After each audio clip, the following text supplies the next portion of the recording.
ಕರುನಾಡಿಗೆ ನಮಸ್ಕಾರ. ಕೆಸೆಟ್ ಮತ್ತು NET net exam ಮೊದಲನೇ ಪತ್ರಿಕೆ 10ನೇ topic.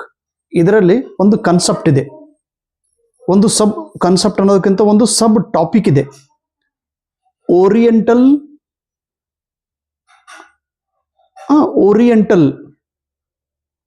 Conventional and non conventional learning programs in India. Oriental ಕಲಿಕೆ, ಪಾರಂಪರಿಕ ಕಲಿಕೆ, ನಾನ್ ಕನ್ವೆನ್ಷನಲ್ ಆಧುನಿಕ ಕಲಿಕಾ ಪದ್ಧತಿ. ಅಂದ್ರೆ ನಮ್ಮ ದೇಶದಲ್ಲಿ, ಭಾರತ ದೇಶದಲ್ಲಿ ಇವು 3 ಪ್ರಕಾರದ ಲರ್ನಿಂಗ್ ಪದ್ಧತಿಗಳು ಅದಾವ್ರಿ. ಲರ್ನಿಂಗ್ ಪದ್ಧತಿ. ಈಗ oriental learning programs in India, Bharat ದೇಶದೊಳಗ ಓರಿಯೆಂಟಲ್ ಲರ್ನಿಂಗ್ ಪದ್ಧತಿಗಳು ಯಾವುವು ಅನ್ನೋದ್ರ ಬಗ್ಗೆ ನೋಡೋಣ. ಓರಿಯೆಂಟಲ್ ಲರ್ನಿಂಗ್ ಅಂದ್ರೆ ಕಲಿಕೆ ಅಂದ್ರೆ ಅಭ್ಯಾಸ ಮಾಡೋದು, ವಿಷಯವನ್ನ ಓದಿ ತಿಳಿದುಕೊಳ್ಳುವುದು. ನಮ್ಮ ಭಾರತ ದೇಶದಲ್ಲಿ ಓರಿಯೆಂಟಲ್ ಲರ್ನಿಂಗ್ ಪ್ರೋಗ್ರಾಮ್ಗಳು ಯಾವುವು? ಓರಿಯೆಂಟಲ್ ಲರ್ನಿಂಗ್ ಎಂದರೆ ಏನು? ಓರಿಯೆಂಟಲ್ ಲರ್ನಿಂಗ್ ಯಾರು ಮಾಡಿದ್ದಾರೆ? ಯಾರು ಪ್ರಾರಂಭ ಮಾಡಿದ್ದಾರೆ? ಏಕೆ ಪ್ರಾರಂಭ ಮಾಡಿದ್ದಾರೆ? ಲರ್ನಿಂಗ್, ಓರಿಯೆಂಟಲ್ ಲರ್ನಿಂಗ್ ದಲ್ಲಿ ನಾವು ಏನು ಕಲಿಯುತ್ತೇವೆ? ಓರಿಯೆಂಟಲ್ ಲರ್ನಿಂಗ್ ಪ್ರೋಗ್ರಾಮ್ಗಳನ್ನು ಕೊಡುವಂತ ಸಂಸ್ಥೆಗಳು ಯಾವುವು, ಅವು ಎಲ್ಲಿವೆ ಅನ್ನೋದನ್ನ ನೋಡೋಣ.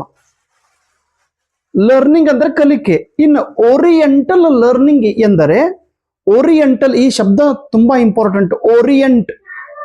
ಓರಿಯೆಂಟ್ ಸ್ಟಡಿ ಅಂದ್ರೆ ಅಭ್ಯಾಸ ಮಾಡೋದು. ಓರಿಯೆಂಟ್ ಈ ಶಬ್ದದ ಅರ್ಥ ಪೂರ್ವದ ರಾಷ್ಟ್ರಗಳು. ಇನ್ನು ಯುರೋಪ್ ಖಂಡದಲ್ಲಿ ಏನು ಇಂಗ್ಲೆಂಡ್ ಆಗ್ಲಿ, ಜರ್ಮನಿ ಆಗ್ಲಿ, ಇಟಲಿ, ಇವೇನು ದೇಶಗಳದವ್ರೆ, ಐರ್ಲೆಂಡ್, ಸ್ವಿಟ್ಜರ್ಲ್ಯಾಂಡ್, ಯುರೋಪ್ ಖಂಡ ಏನು ಮುಂದುವರೆದ ರಾಷ್ಟ್ರಗಳು, ಅಲ್ಲಿಯ ಜನರು, ಯುರೋಪ್ ಖಂಡದಲ್ಲಿಯ ಜನರು ಭಾರತ ದೇಶಕ್ಕೆ ನೋಡಿದಾಗ ಭಾರತವು ಯುರೋಪದ ಪೂರ್ವ ದಿಕ್ಕಿನಲ್ಲಿದೆ.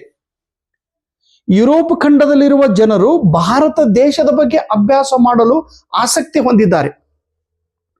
ಹಾಗೆ ನೋಡಿದ್ರೆ ಹಿಂದಿನ ಕಾಲದಲ್ಲಿ 2000 ವರ್ಷಗಳ ಹಿಂದೆ ಇಡೀ ಪ್ರಪಂಚವನ್ನು ಆಳಿದ ದೇಶ ನಮ್ಮದು.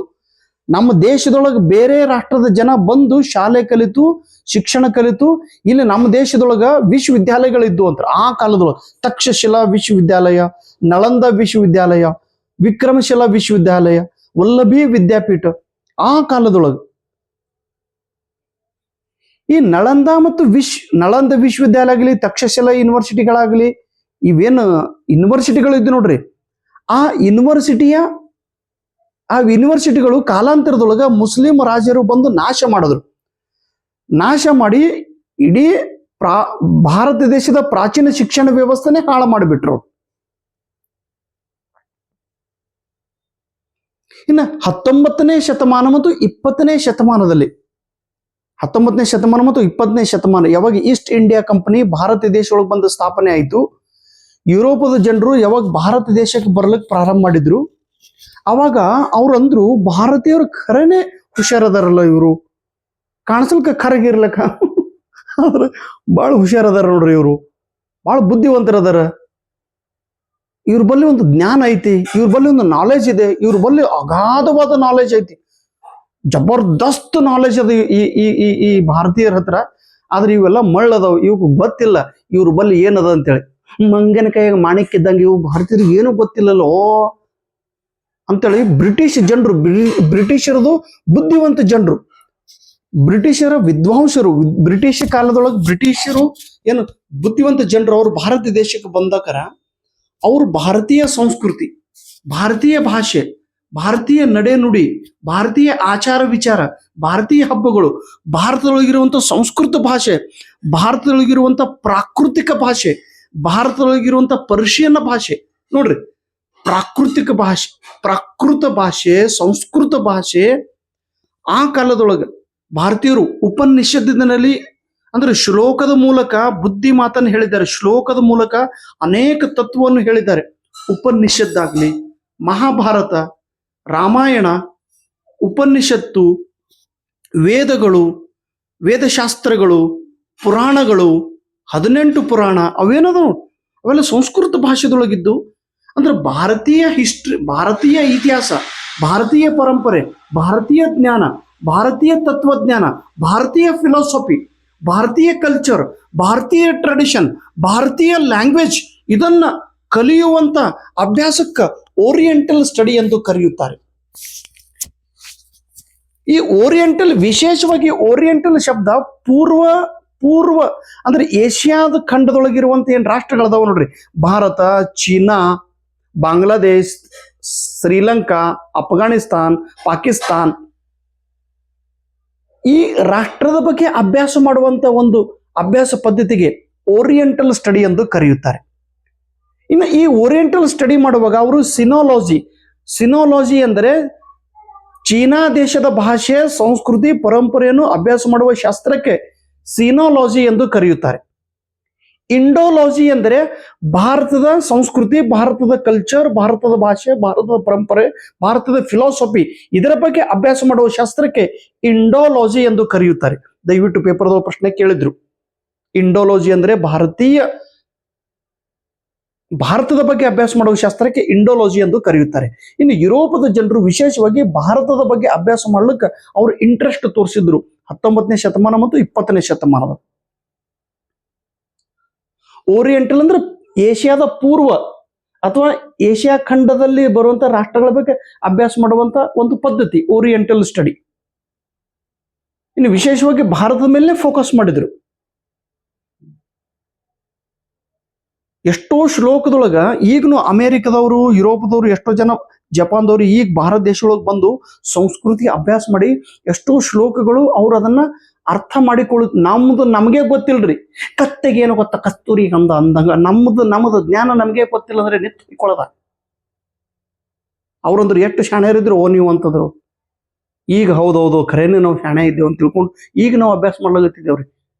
ಈಗ ಮತ್ತೆ ಇಂಗ್ಲಿಷ್ ಬಂದ್ ಹತ್ತಿದ್ದೇವೆ ಸಂಸ್ಕೃತ ಬಿಟ್ಟು. ಇರಲಿ, ಈಗ ಎಲ್ಲಿಗೆ ಬಂತು, ನಮ್ಮ ದೇಶದಲ್ಲಿ ಈ ಓರಿಯೆಂಟಲ್ ಸ್ಟಡಿ ಮಾಡುವಂತ ಒಂದು 16 ಅತಿ ಮಹತ್ವದ ಇನ್ಸ್ಟಿಟ್ಯೂಷನ್ಸ್ಗಳು ಇವೆ, ಸಂಸ್ಥೆಗಳು ಇವೆ, ವಿಶ್ವವಿದ್ಯಾಲಯಗಳು ಇವೆ, ಒಂದು ಸಂಸ್ಥೆಗಳದವ್ರೆ.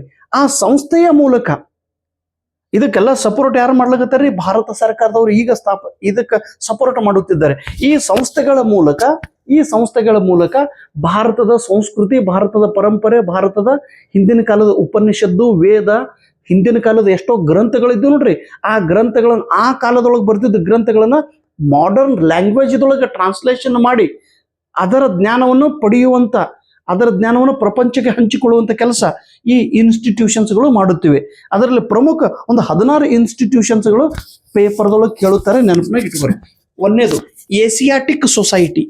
ಏಸಿಯಾಟಿಕ್ ಬ್ರಿಟಿಷ್ದು ಒಬ್ಬ ಅಧಿಕಾರಿ ಸರ್ ವಿಲಿಯಂ ಜೋನ್ಸ್ ಅವರು ಭಾರತ ದೇಶಕ್ಕೆ ಬಂದಿದ್ರು. ಅವರು ಬ್ರಿಟಿಷ್ ಕಾಲದೊಳಗ ಏನು ಕೋರ್ಟ್ಗಳಿದ್ದು ನೋಡ್ರಿ, ಆ ಕೋರ್ಟ್ದ ಜಡ್ಜ್ ಇದ್ರಂತ ಇವ್ರು, ಸರ್ ವಿಲಿಯಮ್ಸ್ ಜೋನ್ಸ್. ಆ ಕೋರ್ಟ್ ಜಡ್ಜ್ ಮುತ್ಯ ಇಂಡಿಯಾಕ್ಕೆ ಬಂದು ಕಲ್ಕತ್ತಾದೊಳಗ 1794 ಅಲ್ಲಿ ಏಸಿಯಾಟಿಕ್ ಸೊಸೈಟಿ ಅಂತೇಳಿ ಒಂದು ಸಂಸ್ಥೆ ಸ್ಥಾಪನೆ ಮಾಡಿದ್ರು. ಅವ್ರು ಓ ಯಾಸ್ ಇಂಡಿಯನ್ಸ್ ಇಂಡಿಯನ್ ಭಾಳ ಜನ ಹುಷಾರದಾರಲ್ಲೋ.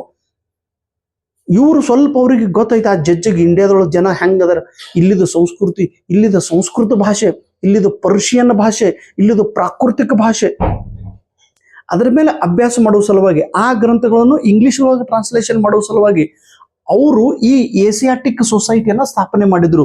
ಪೇಪರ್ದೊಳಗೆ ಪ್ರಶ್ನೆ ಕೇಳುತ್ತಾರೆ, ಏ ಸಮರ್ಥ, ಪಿ ಲೈಟ್ ಹೋಯ್ತಲ್ಲೋ, ಸಮೂ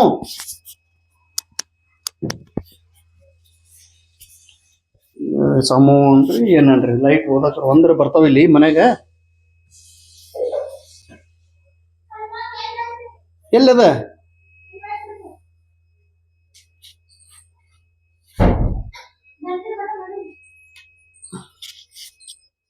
ಕಾಣಿಸ್ತದ? ಏನಿದೆ ಯಾರು ಕಾಣಿಸ್ತದ? ಯಾವ ಬರ್ತಾವ ಯಾರಿಗೆ ಗೊತ್ತಿದೆ ಲೈಟ್?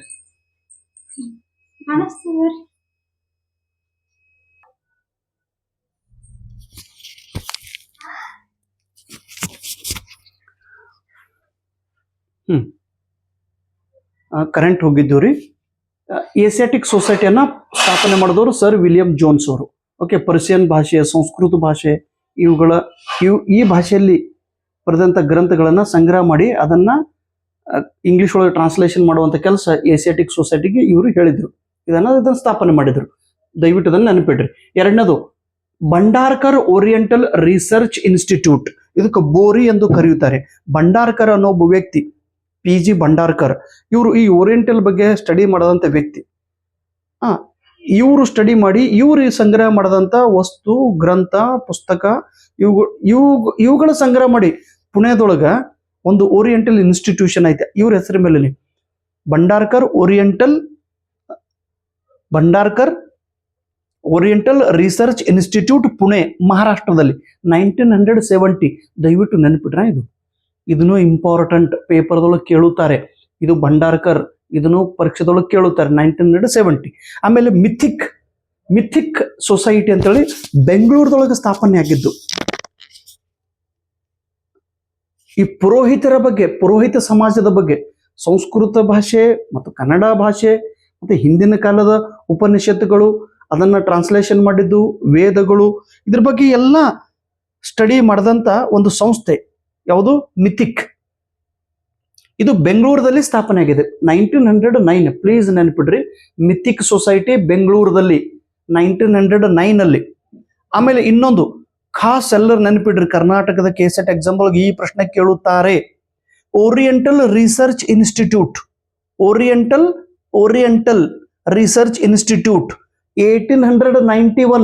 1891. ನೋಡ್ರಿ ಎಷ್ಟು ವರ್ಷದ ಹಿಂದೆ ಮೈಸೂರದ ರಾಜರು ಚಾಮರಾಜ ಒಡೆಯರು ಈ ಓರಿಯೆಂಟಲ್ ರಿಸರ್ಚ್ ಇನ್ಸ್ಟಿಟ್ಯೂಟ್ ಅನ್ನ ಸ್ಥಾಪನೆ ಮಾಡಿದ್ರು. ಮೊದಲಿಗೆ ಇದ್ರ ಹೆಸರ ಓರಿಯೆಂಟಲ್ ಲೈಬ್ರರಿ ಅಂತ ಕರೀತಿದ್ರು. Oriental Library. ಇಲ್ಲಿ ಡಾಕ್ಟರ್ ಶಮಾಶಾಸ್ತ್ರಿ ಅಂತ ಹೇಳಿದ್ರು. ಡಾಕ್ಟರ್ ಶಮಾಶಾಸ್ತ್ರಿ ಇವರು ಎಷ್ಟೋ ಗ್ರಂಥಗಳನ್ನ ಟ್ರಾನ್ಸ್ಲೇಷನ್ ಮಾಡದಂತ ವ್ಯಕ್ತಿಗಳು. ಇವರು ಓರಿಯೆಂಟಲ್ದೊಳಗೆ ಸೇವೆ ಮಾಡದಂತ ವ್ಯಕ್ತಿಗಳು ಶಮಾಶಾಸ್ತ್ರಿ ಇವರು. ಇವನ್ ಕೌಟಿಲ್ಯನ ಅರ್ಥಶಾಸ್ತ್ರ ಕನ್ನಡದೊಳಗೆ ಟ್ರಾನ್ಸ್ಲೇಷನ್ ಮಾಡದಂತ ವ್ಯಕ್ತಿ, ಇಂಗ್ಲಿಷ್ ಒಳಗೆ ಟ್ರಾನ್ಸ್ಲೇಷನ್ ಮಾಡದಂತ ವ್ಯಕ್ತಿ ಇವರು. ಹಿಂದಿನ ಕಾಲದ ಬುಕ್ಗಳು ಏನು ಇಲ್ಲ ಅಂದ್ರೆ 66,000 ಪುಸ್ತಕಗಳು, ಗ್ರಂಥಗಳು ಈ ಓರಿಯೆಂಟಲ್ ರಿಸರ್ಚ್ ಇನ್ಸ್ಟಿಟ್ಯೂಷನ್ಸ್ ದಲ್ಲಿ ಇವೆ. 25,000 ಪ್ರಿಂಟೆಡ್ ಬುಕ್ಗಳು. ಇವೆಲ್ಲ ರೇರೆಸ್ಟ್ ಆಫ್ ರೇರ್ ಬುಕ್ ಅಂತ ಹೇಳಿ ಕರೀತಾರೆ. ಅತಿ ಹಿಂದಿನ ಕಾಲದ್ದು ಕನ್ನಡ ಭಾಷೆ ಮತ್ತು ಈ ಸಂಸ್ಕೃತ ಭಾಷೆಯಲ್ಲಿ ಅನೇಕ ಗ್ರಂಥಗಳನ್ನ ಸಂಗ್ರಹ ಮಾಡಿ ಅವುಗಳನ್ನ ಜೋಪಾನ ಮಾಡಿ ಇಲ್ಲಿ ಇಟ್ಟಿದ್ದಾರೆ. ಅವುಗಳನ್ನ ಕನ್ನಡದಲ್ಲಿ, ಇಂಗ್ಲಿಷದಲ್ಲಿ ಈಗ ಟ್ರಾನ್ಸ್ಲೇಷನ್ ಮಾಡುತ್ತಾ ಇದ್ದಾರೆ. ಇವನ ಪಂಪನ ಆದಿ ಪುರಾಣ ಇದು ಕೂಡ ಸಂಗ್ರಹ ಮಾಡಿ ಪಬ್ಲಿಷ್ ಮಾಡಿದಂತ ಕೆಲಸ ಈ ಓರಿಯೆಂಟಲ್ ರಿಸರ್ಚ್ ಇನ್ಸ್ಟಿಟ್ಯೂಟ್ ಸಲ್ಲಿಸುತ್ತದೆ. ದಯವಿಟ್ಟು ಇದನ್ನ ನೆನಪಿಡ್ರಿ. ಆಮೇಲೆ Adyar library and research centre, ಇದು ಮದ್ರಾಸದಲ್ಲಿ ಇದೆ. 1882 ಇದನ್ನ ಸ್ಥಾಪನೆ ಮಾಡಿದ್ರು. ಪ್ಲೀಸ್ ನೆನ್ಪಿಡ್ರಿ. ಇದು ವೇದ ಮತ್ತು ಉಪನಿಷತ್ತುಗಳ ಗ್ರಂಥಗಳನ್ನು ಸಂಗ್ರಹ ಮಾಡಿದಂತ ಅತಿ ದೊಡ್ಡ ಲೈಬ್ರರಿ ಇದು ಅಡ್ಯಾರ್ ಲೈಬ್ರರಿ. ಚೆನ್ನೈದೊಳಗೈತಿ. ಆಮೇಲೆ ಈಗ ಗಂಗನಾಥ್ ಝಾ ಸೆಂಟ್ರಲ್ ಸಂಸ್ಕೃತ ವಿದ್ಯಾಪೀಠ, ಗಂಗನಾಥ್ ಝಾ, ಇದು ಅಲಹಾಬಾದ್ ಉತ್ತರ ಪ್ರದೇಶದಲ್ಲಿ ಇದೆ. 1934. ಕುಪ್ಪುಸ್ವಾಮಿ ಶಾಸ್ತ್ರಿ ರಿಸರ್ಚ್ ಇನ್ಸ್ಟಿಟ್ಯೂಟ್, ಇದು ಕೂಡ ಚೆನ್ನೈಯಲ್ಲಿದೆ. ಕುಪ್ಪುಸ್ವಾಮಿ 1994 ಅಲ್ಲಿ ಇದನ್ನ ಸ್ಥಾಪನೆ ಮಾಡಿದ್ದಾರೆ. ಇವರು ಕೂಡ ಓರಿಯೆಂಟಲ್ ಬಗ್ಗೆ ಅಭ್ಯಾಸ ಮಾಡಿ ಆ ಪುಸ್ತಕಗಳನ್ನು, ಗ್ರಂಥಗಳನ್ನು ಲೈಬ್ರರಿ ಒಳಗೆ ಸಂಗ್ರಹ ಮಾಡಿ ಇಡುತ್ತಿದ್ದಾರೆ. ಕೇವಲ ಪುಸ್ತಕಗಳು, ಗ್ರಂಥಗಳು ಅಲ್ಲದೆ ಈ ತಾಮ್ರಪಟಗಳು, ಕಲ್ಲಿನ ಮೇಲೆ ಬರೆದಂತ ಶಿಲಾಶಾಸನಗಳು, ಆಮೇಲೆ ತಾಮ್ರಪಟದ ಮೇಲೆ ಬರೆದಂತ ಈ ತಾಮ್ರಪಟಗಳು ಅಥವಾ ಈ ಕಟ್ಟಿಗೆ ಮೇಲೆ ಬರೆದಂತ ಎಷ್ಟೋ ಅಕ್ಷರಗಳು, ಅವುಗಳನ್ನೆಲ್ಲ ಸಂಗ್ರಹ ಮಾಡಿ ಇಟ್ಟಾರ. ಮದ್ರಾಸ್ ಸಂಸ್ಕೃತ, ಪ್ಲೀಸ್ ನೆನ್ಪಿಟ್ರಿ, ಇದು ಮದ್ರಾಸ್ ಸಂಸ್ಕೃತ ಕಾಲೇಜ್, ಇದು ಕೂಡ ಓರಿಯೆಂಟಲ್ ಗಾಗಿ ಕೆಲಸ ಮಾಡಿದೆ.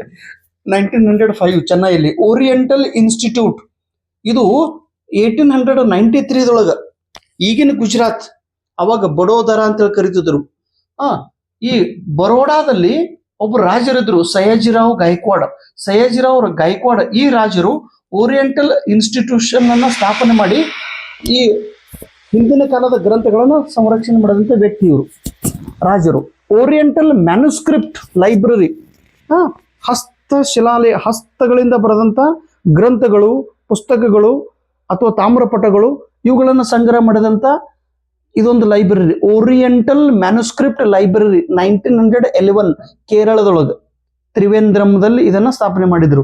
Oriental research institute Tirupati Andhra Pradesh 1941. ಈ ಸಂಸ್ಥೆನ ಈಗ ಆಂಧ್ರ ಅಲ್ಲೊಂದು ತಿರುಪತಿ ಯೂನಿವರ್ಸಿಟಿ ಅಂತ ಸ್ಥಾಪನೆ ಮಾಡ್ಯಾರ. ಅವ್ರಿಗೆ ಇದು ಕೊಟ್ಬಿಟ್ರು, ಅಣ್ಣ ಇದಟ್ಟು ಉಂಡಿ ಎಲ್ಲ ಜನರಿಗೆ ಕೊಡ್ಕೊಂತ ಇದೊಂದ್ ಜರ ಕಂಟ್ರೋಲ್ದಾಗ ಇಡ್ರಿ ಅಂತ ಹೇಳಿ, ಪಾಪ ಇದ್ರದೆಲ್ಲ ಜವಾಬ್ದಾರಿ ಹೊತ್ಕೊ ಅಂತ ಹೇಳಿ. ಸಂಸ್ಕೃತ ಅಕಾಡೆಮಿ ಅಂತೇಳಿ ಚೆನ್ನೈದೊಳಗೆ ಐತಿ. 1927 ಇದು ಕೂಡ ಓರಿಯೆಂಟಲ್ ಕೆಲಸ ಮಾಡುತ್ತಿದೆ. ಸಂಸ್ಕೃತ ಸಾಹಿತ್ಯ ಪರಿಷದ್ 1916 ಕಲ್ಕತ್ತಾದಲ್ಲಿ ಸ್ಥಾಪನೆ ಮಾಡಿದ್ದಾರೆ. ಸಂಸ್ಕೃತದೊಳಗಿರುವ ಗ್ರಂಥಗಳನ್ನು ಸಂಗ್ರಹ ಮಾಡಿಡೋದು. ಗೌರ್ಮೆಂಟ್ ಸಂಸ್ಕೃತ ಕಾಲೇಜ್ 1824, ನೋಡ್ರಿ ಎಷ್ಟು ಹಳೆ ಕಾಲದ ಐತಿ. 1824 ಕಲ್ಕತ್ತಾದೊಳಗೆ ಸ್ಥಾಪನೆ ಮಾಡಿದ್ದು. ಈಸ್ಟ್ ಇಂಡಿಯಾ ಕಂಪನಿಯವರು ಇದನ್ನ ಸ್ಥಾಪನೆ ಮಾಡಿದ್ರು. ಈಸ್ಟ್ ಇಂಡಿಯಾ ಕಂಪನಿ ದೇಶದೊಳಗೆ ಇದ್ರೂ ಕೂಡ ಅವ್ರು ಎಷ್ಟು ಕೆಲವೊಂದು ಅವರು ಮಾಡಿದಂತ ಕೆಲಸ ನಮಗೂ ವರದಾನವಾಗಿವೆ. ಸರಸ್ವತಿ ಮಹಲ್ ಲೈಬ್ರರಿ ತಂಜಾವೂರು ತಮಿಳುನಾಡಲ್ಲಿ ಸ್ಥಾಪನೆ ಮಾಡಿದ್ದಾರೆ.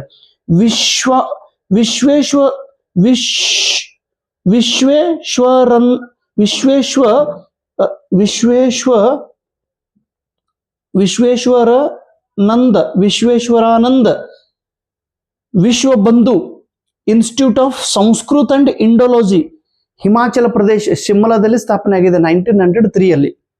ಏನ್ ಸರ್ ಜಬರ್ದಸ್ತ್ ಐತಲ್ರಿ ಇದು ಕಂಟೆಂಟ್.